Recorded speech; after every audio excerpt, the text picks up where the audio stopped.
Okay, that was, excuse me for a second.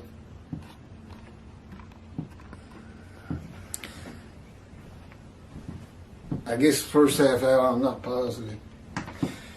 Should be getting a new supersonic memory card tomorrow. Tomorrow on Monday. It's already been ordered, supposed to be delivered tomorrow actually, but I know they won't deliver it on Sunday. And you won't have all these chapter 13, part 1 and part 2. And one of them, 16 and 17, no, it was the era of remembrance. We couldn't get anything done with Movie Maker or the converter. Nothing was working. We finally went straight from the memory card that we had, and then to create and pull that. But anyway, it got divided into 6 pieces. One of them, most of them about 9 minutes long, which is probably something most video watchers like. But one of them was 1 minute, 27 seconds. And that's just embarrassing. But anyway, that'll presumably stop, that this thing will go a full hour and a half without the interruption I just had.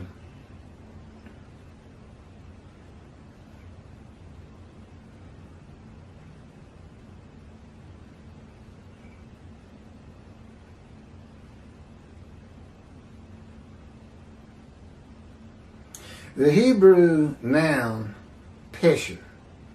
Again, this was kind of equivalent to the Midrash and commentary on the scripture.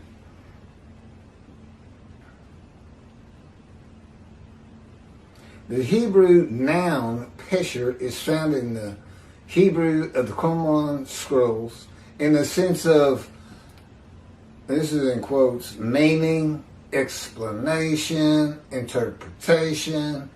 It is similar to Midrash and the Talmud. Various biblical texts were deemed prophetic and were subjected to pesher interpretation, even when appearing to non-prophetic literary contexts. A copy of the pesher of Hallah dates to the beginning of the 1st century Common Era. That would be the century Jesus was born.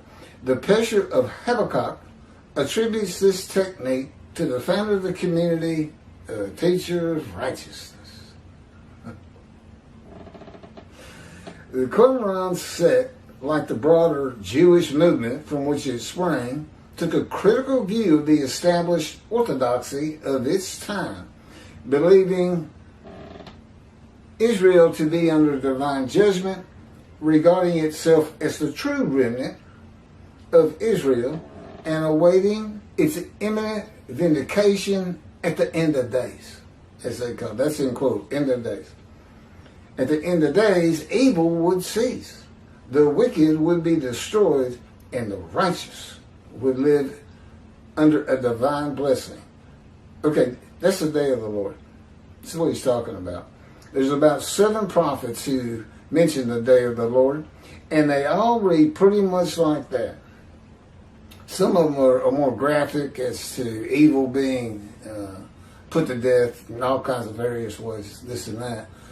But it's not a total end of the days of the earth. It's just an end for the evil people. People who do bad things. Okay? All that is completely changed when you get to Malachi 3, God's last words on the day of the Lord. And the reason it's written like that by all these other prophets is because that was antiquity. That's what they needed to hear. I want to build my house and live in it myself. People just drag me in, throw me in. I grow crops. They come and take them and eat them. They take my kids into slavery. You know, get rid of them, God. That's what they wanted to hear. They wanted to hear stories about it. You know, there's a story, Jesus fed 5,000 people with 2 loaves of bread and 5 fish, or 5 loaves of bread and 2 fish. I can't remember which it is. 5,000 people. How? Yeah, but that's what they wanted to hear. These people are sitting out there listening to storytellers just going, oh, I'm so hungry. I'm so hungry. Oh, tell me about food. You better believe it. And a man who is God? Oh my gosh. You got to have one of those. That's why they love this story so much. And this is why these rabbis or learned men in the Hebrew Bible were the Essenes themselves. You know, God has a story that's so funny. He said, yeah, see, this guy Shlomo and his buddy David were had been expulsed from Israel, the promised land, and we're heading towards Europe. And Shlomo says, you know what? We ought to put that story of Jesus, which everybody just loves. I always get a lot of food and money with that. We ought to put it within the Hebrew Bible as though it's prophetic of it. Of course, they didn't do the manipulations that Christians do to make it so. They hurt themselves enough. Believe me, the greatest lie and deceit in the history of mankind comes from the lips of Jesus, and it's in their book. Yes, it is. It's in one of the prior chapters. Look for oh, never mind. Anyway, it's before chapter 19. Again, I'm redoing them all because God had me repost, it's re-download and re-upload all my 50 chapters of the book that I've put on tape. Everything I do is from that book. And to some extent, the life of God's righteous servant when it comes up. It's been getting a lot of views lately. But, what's that? I need to hurry you. What was it?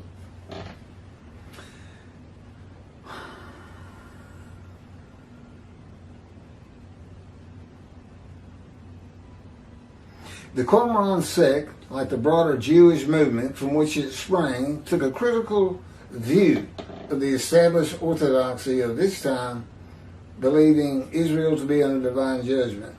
Okay, I just read that.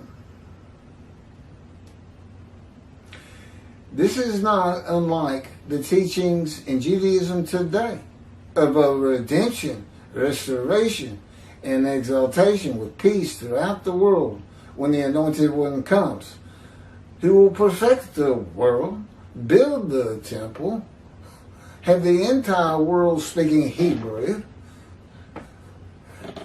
I'm Moshe, I can tell you right now, that's not going to get done by me, by myself. That's not going to happen. And that's with God with me. And He makes me a lot better. You know, He's knocking my emotions down to nothing. I don't anger as quickly and as wildly as I once did, and it doesn't feel the same even when He makes me angry, which He does every day. You know, He didn't say, you know, Ezekiel, you know how you know he went through the fire of fire? Other than the fact he got pinned to the ground for over a year with his hands handcuffed behind his back in the cords of God's power. And he wasn't allowed to turn side to side. About 40 days of all the time he was on the ground, he got to turn to the other side. And it was for the sins. Think about Isaiah 53. He's wounded for our sins.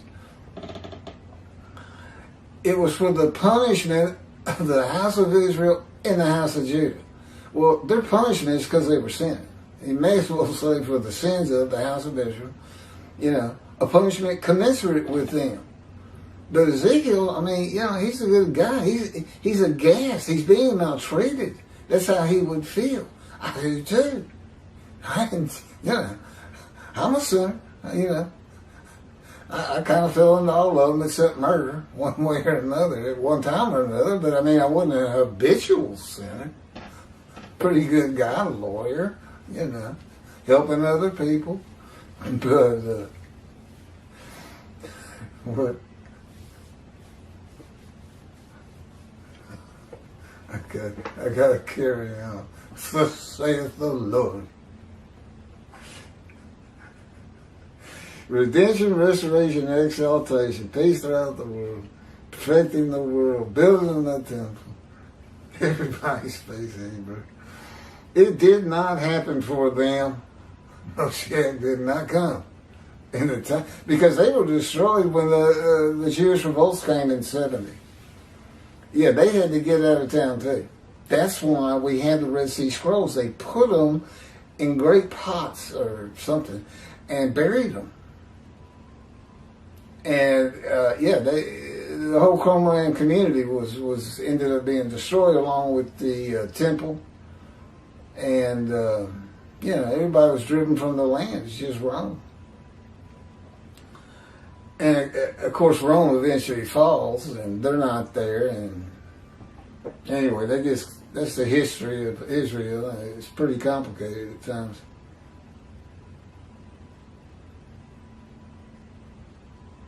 And again, all this stuff comes from Rambam.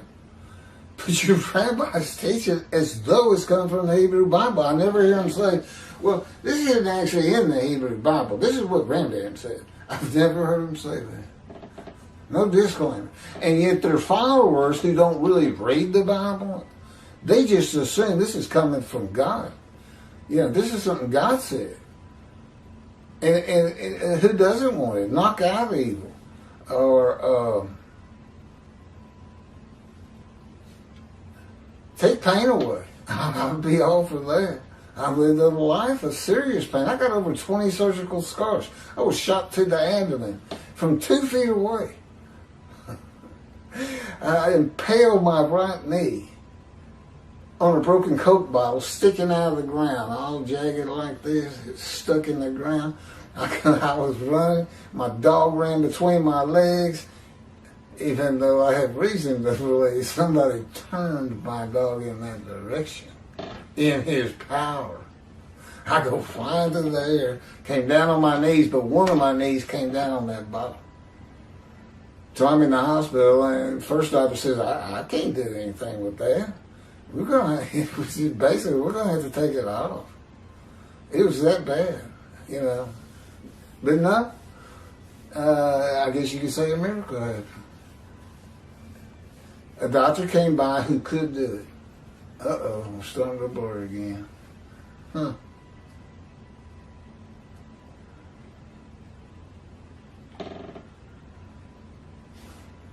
don't know if it's the card, but I have it on autofocus. This isn't supposed to happen. Well, sometimes it comes back on, so it comes back to a correct picture. I really don't want to have to start this again. Josephus Flavius describes this sect, the Essenes, as one of the main 3 philosophical sects among the Jews, with a very detailed description. Excerpt from his book. Again, you see how much writing's going on back then, but yet nothing's written of Jesus in this time. Wars 2, chapter 8, include the third sect, which pretends to a severe discipline. These men are despisers of riches and very communicative, as raises our admiration. And as for their piety towards God, it is very extraordinary. That's from the Jewish Virtual Library. What do you want me to do? Well, I still got plenty. What's that? Hold on 1 second, please. Page. Oh, there it is. I got about 1 more page to from the book God dictated. I put the whole, if you look at the details, you get about the first 2.5 pages of that chapter. That's all the whole for 5,000 characters.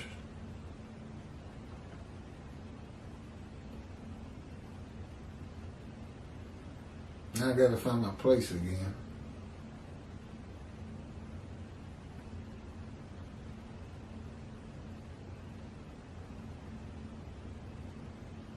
Okay. They despise riches and worldliness. You know, as Jesus said, it's very hard for a rich man to get to heaven. He did the same thing, despise material things and riches.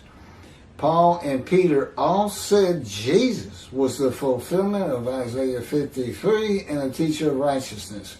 All of Christianity does today, which just boggles the mind that 2 billion people have been deceived when with your own eyes you see it cannot be him.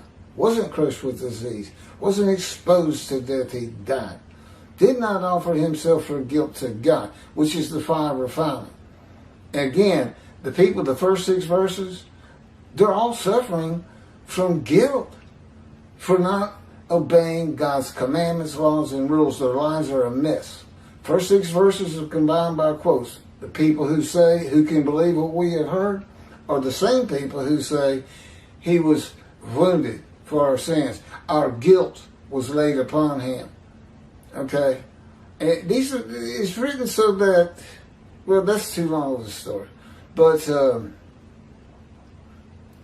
there's a purpose in all of it.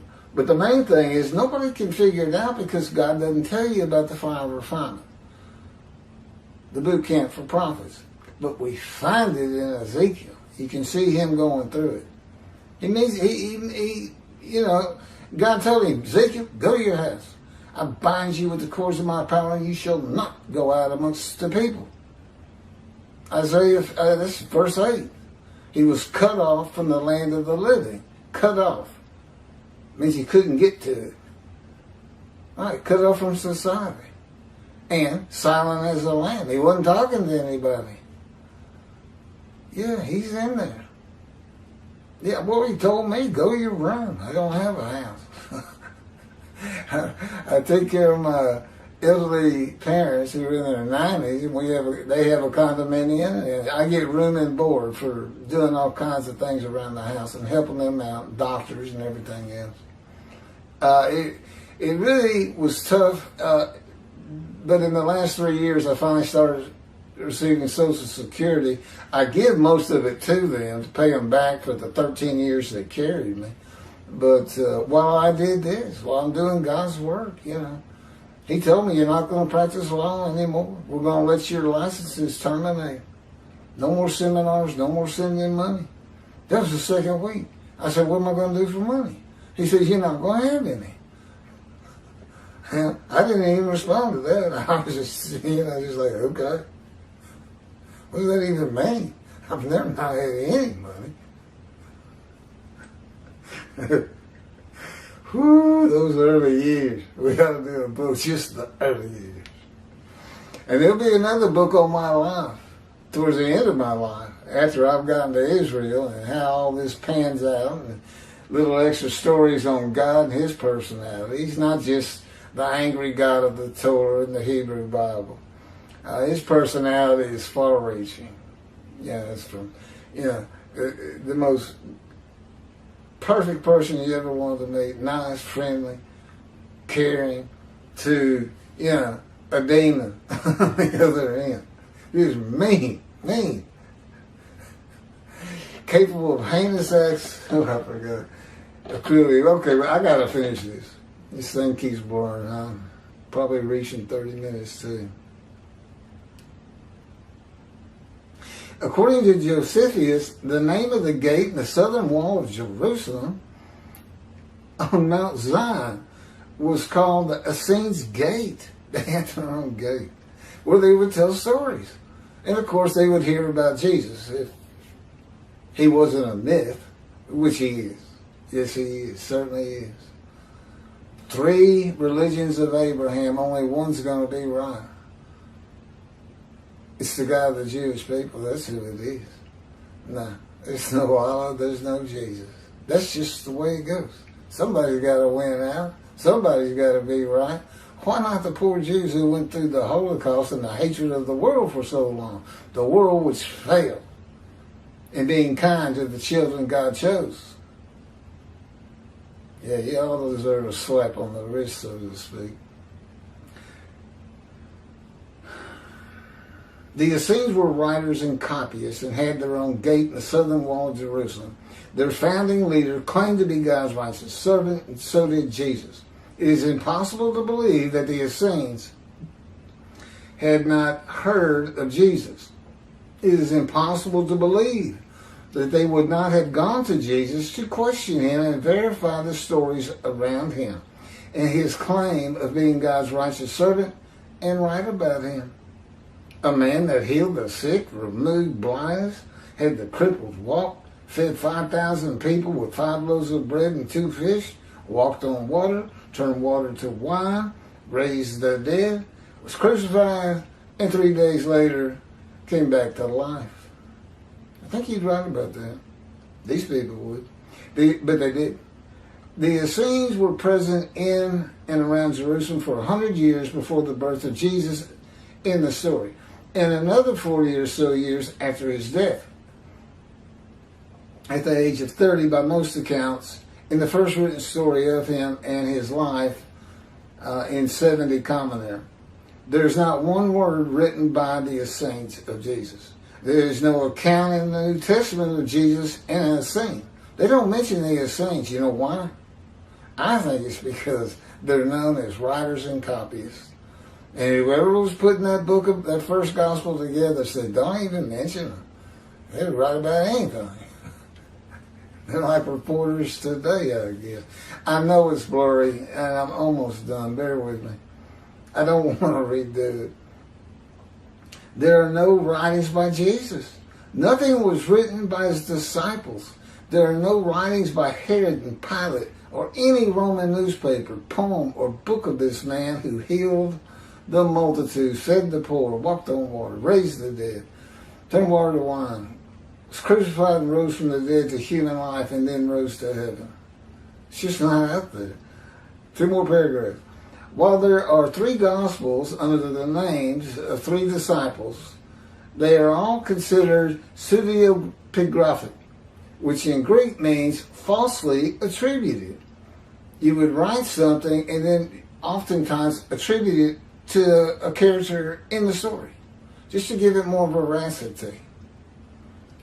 Writings which were attributed to authors who did not actually write them. And they were all written long after his death, full of quotes and teachings from Jesus himself. Quoted parables, long speeches, long sermons that could not be accurately passed word to mouth. There's only one answer. The Essenes themselves are the beginning of the stories. The Essenes were the personification of the man Jesus. They were persecuted, and many lived in the country away from the city, as did Jesus. He lived off in his disciples off in mountains near Jerusalem. They maybe different mountains every night, I don't know. They were persecuted for their beliefs and disliked the Pharisees and Sadducees and the high priests. Jesus is a myth. I challenge you to Google myth, and you'll see Jesus just jump right out at you when you see how a myth is described. He never existed, in the story of Jesus, and his life does not fulfill the verses of Isaiah 11 or 53. The Hebrew Bible is not prophetic of Jesus. That needs to be told to your Jewish friends too, to the extent you have any. The wrath of God. Jewish people, you're his servant. You going to help me or not? Build the temple, which I would have to be intricately a part of, I'm sure. Well, I can tell you, yeah, that's the land God wants. Yes, this is what it looks like. He just had me type this. Here's the specs. Yeah. And as a descendant of David, I can be made given the power of attorney. Keith E. McCarty, representing the group who raises the money, because that's what's so important about the Temple Mount. King David purchased it for God as a restitution for failing a test God put before him after he had taken actually it was a 3-part test, I think. Or he had 3 ways to go on it, and basically he failed. And he knew it. God, of course, forgave him.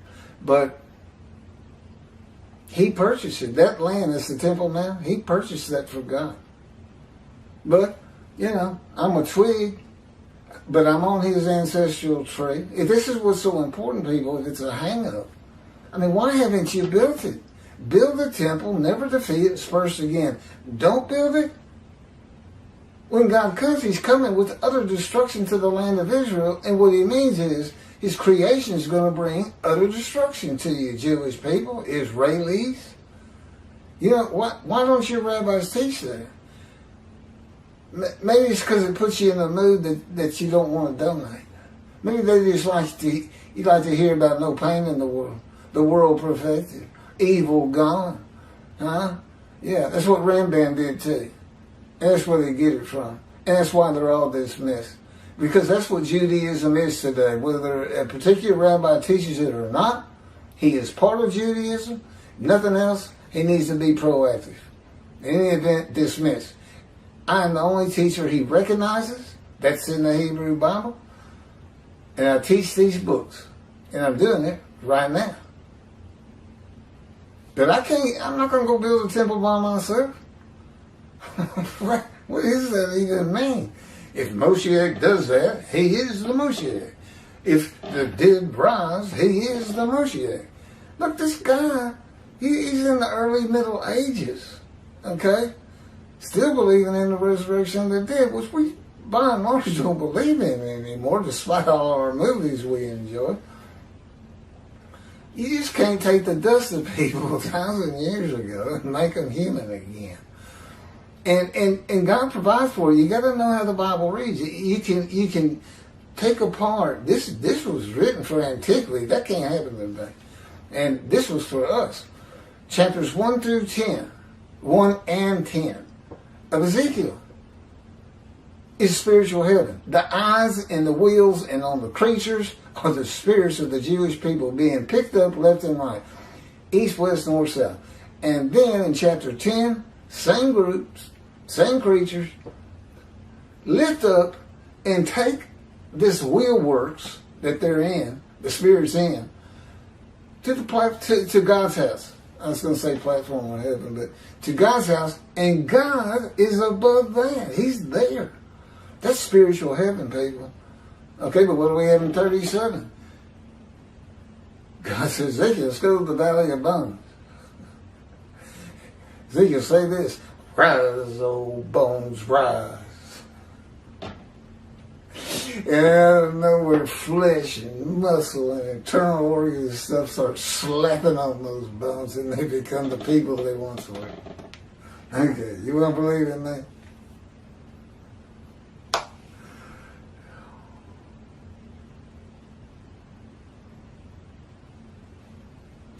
That's it. Sorry for the boring. Again, I'm getting equipment that'll hopefully take care of this. Thank you for watching and listening. I mean, I'm looking at it too. I can see it on my viewfinder. It's awful. But I know you can hear me also. It's kind of like video and radio combined. Thank you.